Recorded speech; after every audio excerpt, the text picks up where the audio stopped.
A menudo se le puede ver a eso corretear por los suelos a gran velocidad, deteniéndose de vez en cuando bruscamente y permaneciendo completamente inmóvil, para luego reanudar sus rápidos movimientos. A menudo eso se abalanza sobre los ocupantes de la casa, especialmente las mujeres, evidentemente con el deseo de esconderse bajo sus vestidos y causando así mucho miedo. Esta es la descripción que dio de esa criatura un entomólogo del Departamento de Agricultura de Estados Unidos en 1902. Y hay que admitir que la criatura parece espeluznante, pero, como siempre, no es tan sencillo todo.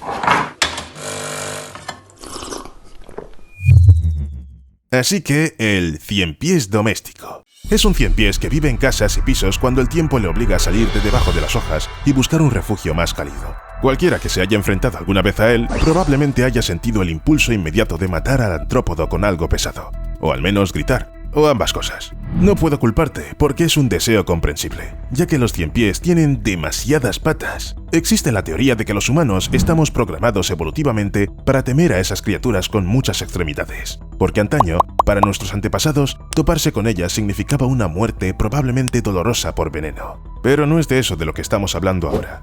Los ciempiés domésticos no solo tienen 15 pares de patas, sino que también son capaces de moverse a 0,3 metros por segundo.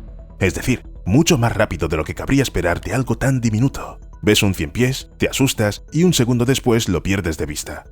Y te hace sentir aún más asustado. En general, el deseo de aplastar a un ciempiés es comprensible, pero no debes hacerlo. A pesar de su aterrador aspecto, el ciempiés doméstico cumple una importante función. Mata las plagas más indeseadas de tu casa. Polillas, moscas, grillos, hormigas. Los ciempiés utilizan 2 patas situadas junto a la cabeza para inyectar veneno y el resto para atrapar a sus presas. Se trata de la técnica del lazo, en la que el ciempiés salta sobre su presa y la envuelve con sus numerosas patas. Sus mandíbulas también sirven para sujetar a sus presas. En general, un ciempiés es capaz de agarrar y retener varias plagas a la vez. Sé que suena espeluznante, pero no creas que sus víctimas solo son las que la gente odia especialmente. Todo tipo de bichos rastreros. ¿Qué te parece una chinche que puede meterse en tu cama y morderte dolorosamente, perturbando tu sueño? También podría ser presa del ciempiés. Y estoy seguro de que elegirás esa opción, ya que despertarse mordido cada mañana no es una experiencia agradable. Los ciempiés no hacen nidos ni telas de araña. Se les considera cazadores activos y están constantemente en busca de su próxima presa. Además, los ciempiés no se comen la madera, la tela ni tu comida, ni son portadores de enfermedades mortales. Todo lo que quieren hacer es cazar plagas. En resumen, son las brujas del mundo de los artrópodos, excepto sin espadas ni medallones, pero tampoco les gustan a nadie. Y no hay absolutamente ninguna razón para ello. Los ciempiés domésticos ni siquiera son capaces de morder a un humano. En teoría, podrían intentarlo, pero aquí está el problema. Los ciempiés simplemente no tienen suficiente poder de mordedura para perforar la piel humana. ¿Y por qué iban a hacerlo? Siempre hay un montón de sabrosas plagas alrededor. Los ciempiés domésticos viven entre 3 y 7 años, dependiendo de su entorno. En su tercer año pueden empezar a reproducirse, así que es buena idea dar al pobre artrópodo la oportunidad de seguir adelante. Al final, todos saldremos beneficiados. Pero incluso si de repente tienes docenas, cientos de ciempiés en tu casa, no es de ellos de quienes debes preocuparte en absoluto. Lo digo en serio. Los ciempiés domésticos llegan allí donde hay plagas, y si hay tantos, piensa que se esconden tus paredes y muebles tapizados para atraer a tantos cazadores de monstruos. O quizás debajo de la bañera, o en tu armario. Los ciempiés no tienen menos éxito cazando termitas. Es una de sus víctimas favoritas. Pero las termitas pueden ser un verdadero problema. Y si vives en una zona donde habitan, ya sabes lo que pasa. Suele comenzar con un nido en algún lugar del jardín, que se expande al mismo tiempo que crece la colonia. Con el tiempo, las termitas llegan a la casa y es entonces cuando...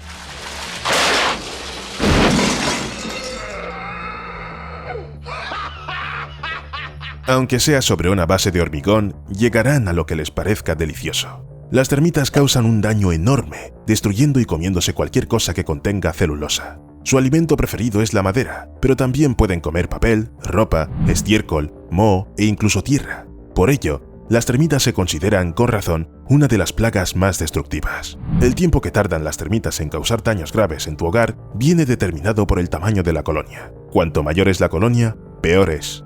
Una termita come cada día alrededor del 2% de su peso, en equivalente a madera. Una colonia de tamaño medio causará graves daños a tu casa, y en 3 a 5 años, tu casa puede ser devorada completamente. Y es muy difícil sacarlas.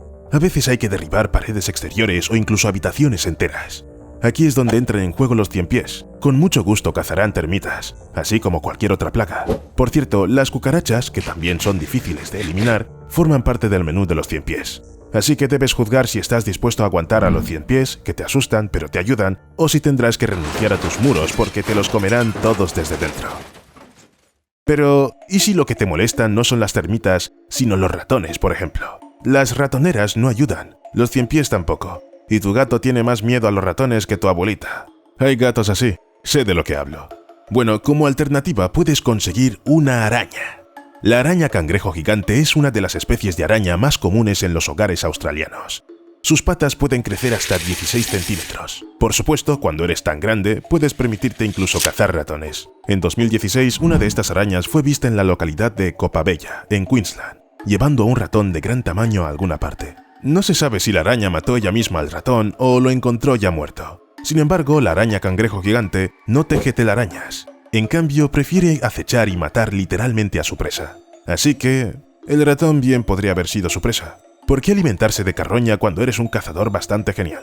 Estas arañas no se consideran peligrosas para el ser humano, aunque los ejemplares más grandes pueden infligir mordeduras dolorosas. En general, desconfían de los humanos, tratan de mantenerse alejados. Pero el problema es que las arañas cangrejo gigantes suelen buscar un lugar cómodo para ellas, por lo que penetran en los coches, se esconden tras los parasoles o corren por el salpicadero. Por desgracia, no para cazar un ratón. Pero mientras que para los humanos la picadura de una araña cangrejo gigante puede ser simplemente dolorosa, en los animales pequeños dicha picadura provoca parálisis. Esto facilita a la araña la digestión de su presa, y probablemente así le fue al pobre ratón. ¿Son eficaces estas arañas contra las plagas? Sí. ¿Querría comprarme una? No.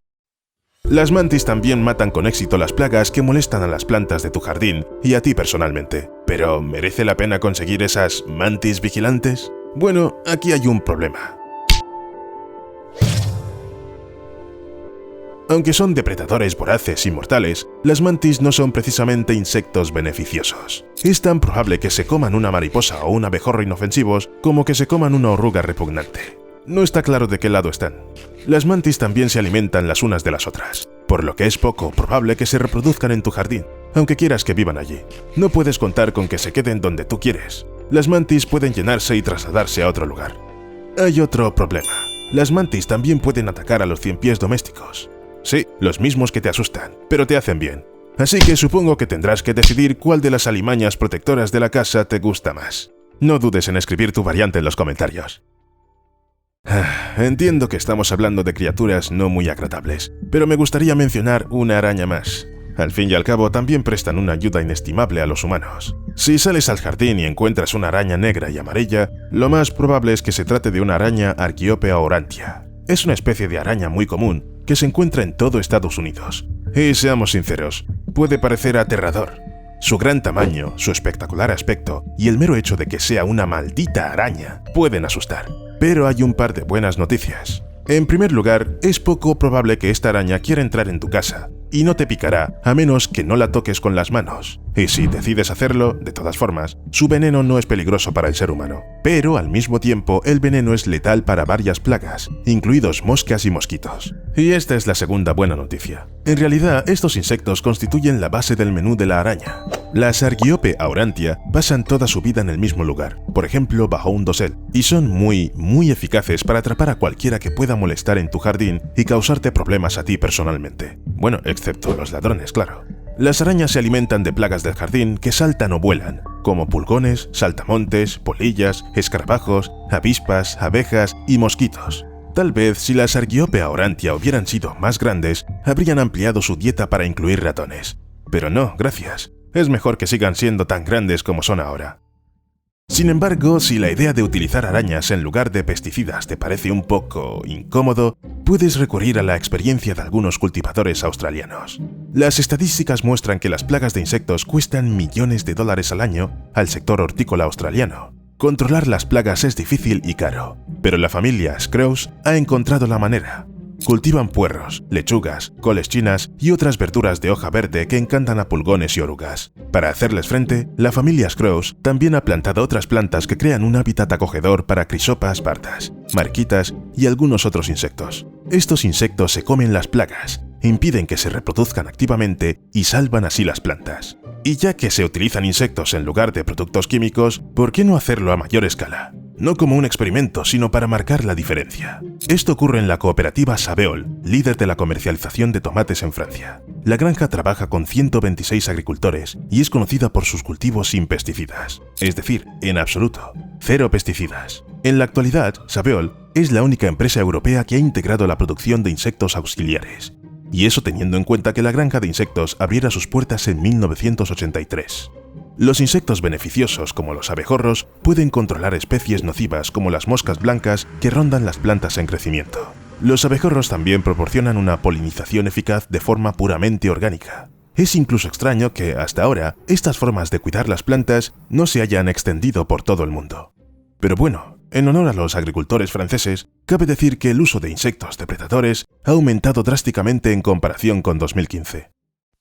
¿Qué te parece la idea de utilizar un escarabajo como arma biológica? No en el sentido de que un insecto sea arrojado a la guerra para infectar a todos con terribles enfermedades. Se trata de un escarabajo llamado Cryptolaemus montrosieri, de la familia de las mariquitas, endémico de Australia. El escarabajo se introdujo en Estados Unidos ya en 1891 para controlar las cochinillas harinosas y ha demostrado ser un excelente ayudante. Una larva de Cryptolaemus montrosieri puede comer hasta 250 cochinillas harinosas. El único problema: los escarabajos son amantes del calor y no son capaces de sobrevivir al frío invierno, por lo que hay que soltarlos de nuevo en primavera, pero en general son verdaderos agentes de control biológico de plagas. Los Cryptolaemus montrosieri también se han introducido en Nueva Zelanda para el control biológico. Los insectos también pueden servir para eliminar residuos, e incluso han sido específicamente cultivados para eso, porque los residuos son un problema real al que la humanidad se enfrenta regularmente. Por poner un ejemplo, en 2020, Singapur generó 665.000 toneladas métricas de residuos alimentarios, de los cuales solo se recicló el 19%. ¿Qué hacer? Alimentar con los residuos a las larvas de mosca. La empresa Insecta se basa en esta idea. Las larvas que participan en el proyecto se alimentan con hasta 8 toneladas de residuos alimentarios al mes, incluidos subproductos de plantas de procesado de soja y fábricas de cerveza. Una vez que las larvas han comido, se propone secarlas y alimentar con ellas a los animales de granja y convertir los excrementos en abono. De este modo se pueden extraer muchos biomateriales valiosos de las larvas ordinarias, que tienen un buen valor de mercado. En resumen, parece una buena idea, pero hay un pero. A la gente le desagradan mucho las larvas. Cuando la gente piensa en larvas, lo primero que se imagina es que son repugnantes y, en general, capaces de causar daño. Para que los insectos participen realmente en el proceso de reciclaje, hay que hacer algo con esta actitud.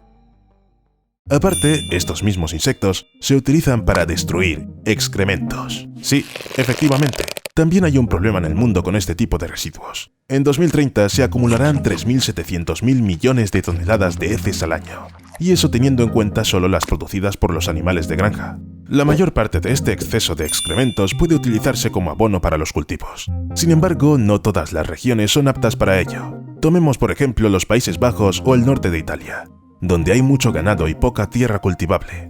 Una alternativa es transportar el estiércol a las zonas donde se necesita. Pero el transporte siempre es un gasto importante, y no todo el mundo está dispuesto a invertir en un negocio que implique viajar con heces. Otra posibilidad es alimentar a los insectos con las heces. En la naturaleza, muchas moscas se alimentan de estiércol. Contiene la cantidad justa de nutrientes y humedad, y es el medio perfecto para el crecimiento de las larvas. Una vez que las moscas han destruido el estiércol, los insectos pueden utilizarse como comida para los animales. Un ciclo de este tipo en el que intervienen las heces. Existen, por supuesto, formas más convencionales en que los insectos pueden ayudar. Las moscas y las larvas, por ejemplo, ayudan a la policía a resolver hasta 60 asesinatos al año. Si has visto suficientes series policíacas, probablemente sabes cómo funciona esto. La policía necesita saber cuándo murió la víctima para hacerse una idea exacta de sus últimos movimientos, contactos y otras cosas. Esto ayuda a encontrar a un sospechoso. Pero cuanto más tiempo pasa desde el fallecimiento, más difícil es determinar las circunstancias y el momento exacto. Y ahí es donde entran en juego los insectos. Los entomólogos, es decir, los científicos especializados en insectos, pueden determinar la hora de la muerte porque el cadáver, al descomponerse, atrae a las moscas. Espero que no estés comiendo ahora mismo, pero si es así, te pido disculpas. Debería haberte avisado en la etapa del estiércol. Las moscas ponen huevos en los cadáveres, De los huevos salen larvas. Mediante la observación de la vida de los insectos en el cuerpo y en su entorno inmediato, los entomólogos pueden establecer la hora más precisa de la muerte. Después, corresponde a la policía recoger pruebas y otras actividades similares. Los insectos no participan ya en estas etapas. Todavía no. ¿Para qué más sirven los insectos? Curiosamente, para el control de las malas hierbas. Según un estudio del Departamento de Agricultura de Estados Unidos, liberar insectos diminutos para controlar las malas hierbas invasoras realmente funciona. Hace unos años, unos científicos liberaron a propósito cinípidos y algunos otros insectos para ver cómo se enfrentaban a una mala hierba llamada caña común. Crecía a lo largo del río Bravo, en el estado de Texas. Hay que decir que es una de las plantas terrestres que más rápido crece en el mundo, pero que nadie come. Los animales ni siquiera anidan en los matorrales de la caña común, y la caña hace un gran trabajo desplazando a plantas más útiles. Además, la maleza aumenta la población de garrapatas que causan la fiebre bovina. En resumen, una especie invasora típica a la que hay que hacer frente. Para acelerar la eliminación de las malas hierbas, los científicos combinaron la poda mecánica de la caña con la liberación de insectos. Es decir, la gente cortaba ella misma la caña y dejaba que lo hicieran los insectos. Esto dio a las especies de plantas autóctonas una ventaja para crecer y empezar a desplazar a la invasora. Y es una muy buena opción, porque la caña común es resistente incluso al fuego. Se quema bien, pero luego se recupera rápidamente. Por eso, la ayuda de los insectos es muy importante. Y luego están las lombrices. No tienen nada que ver con la caña común, por supuesto. Las lombrices de tierra piensan globalmente porque pueden salvar el planeta evitando inundaciones y sequías. Quiero decir, es poco probable que las propias lombrices se den cuenta de esto, pero no pierdas de vista el pensamiento. Las inundaciones y las sequías están causadas por ciclos de tiempo seco y lluvias monzónicas, a menudo atribuidos al calentamiento global. La lombriz de tierra media pesa menos de 14 gramos, pero es capaz de manipular una buena cantidad de tierra. Cuando las lombrices excavan túneles, el suelo absorbe más agua, lo que significa que millones de lombrices pueden convertir la tierra en una enorme esponja. Una esponja de este tipo puede absorber el agua durante las inundaciones y almacenarla durante los periodos secos. Ahora les toca a los agricultores. Pueden contribuir enormemente a mitigar el cambio climático. Cuando los campos no se aran, el estado del suelo mejora de forma natural gracias a la excavación de túneles por las lombrices de tierra. Lo que tienes que hacer es no molestarlos.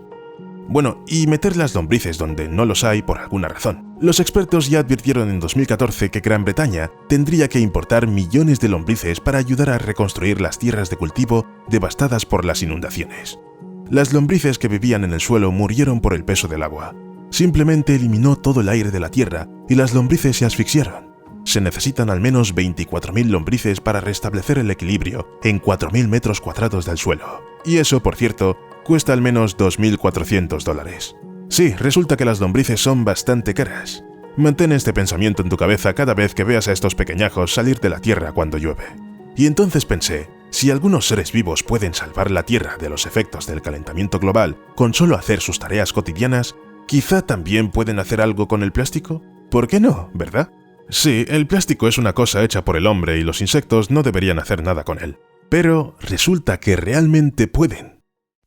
Conoce a la polilla de la acera, el tipo de mariposa que se considera una plaga para las abejas melíferas. El descubrimiento de las propiedades únicas de la polilla de la acera comenzó con las abejas melíferas. Una bióloga evolucionista, Federica Bertoncini, estaba limpiando unas colmenas en el patio trasero de su casa cuando sacó unas origas de polilla de la acera y las metió en una vieja bolsa de plástico. Sin embargo, cuando la mujer volvió a mirar en la bolsa una hora más tarde, encontró pequeños agujeros en ella. Inmediatamente se dio cuenta de qué estaba pasando. Este comportamiento puede parecer extraño si no se conoce el menú y la química de las orugas. Las orugas de la polilla de la acera se alimentan de la cera de las colmenas de abejas. Al igual que el plástico, la cera es un polímero formado por una larga cadena de átomos de carbono unidos entre sí. Es decir, tanto la cera como el polietileno tienen la misma columna vertebral de carbono. Al parecer, las orugas simplemente evolucionaron una molécula que descompone la cera, y esta molécula también puede funcionar con el plástico. Desde un punto de vista evolutivo, la polilla de la acera no iba a salvar el planeta. Ocurrió por casualidad. Pero cuando los científicos realizaron experimentos en el laboratorio, obtuvieron resultados impresionantes. Cada oruga hace una media de 2,2 agujeros por hora. De la noche a la mañana, 100 orugas han expulsado 92 miligramos de bolsa de plástico. A este ritmo, esas mismas 100 orugas tardarían casi un mes en destruir por completo una bolsa de plástico media de 5,5 gramos. Pero lo interesante es que las orugas son capaces de corroer el plástico incluso cuando están muertas. Para averiguarlo, los científicos aplicaron al plástico una mezcla líquida de orugas recién muertas. La mezcla lo corroyó igualmente. Es un descubrimiento realmente útil, que podría ayudar a luchar contra la contaminación por plásticos. Porque hasta ahora, los científicos se limitan a sugerir que la humanidad produzca menos plástico. Y eso no funciona realmente. Y la naturaleza parece haberse dado cuenta de que no se puede confiar en los humanos para eso. Los seres vivos de todo el mundo están evolucionando para comer plástico. Un estudio reciente analizó más de 200 millones de genes encontrados en muestras de ADN, tomadas del medio ambiente. Los científicos encontraron 30.000 enzimas diferentes que pueden descomponer 10 tipos distintos de plástico.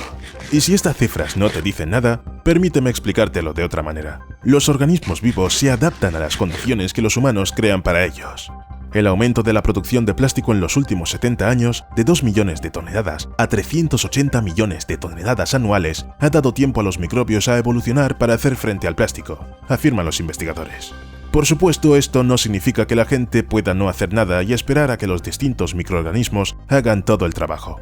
Pero los resultados de este microtrabajo son bastante realistas para aprender a descomponer el plástico. No creo que los microbios se enfaden si les ayudamos a hacerlo. ¡Hasta luego!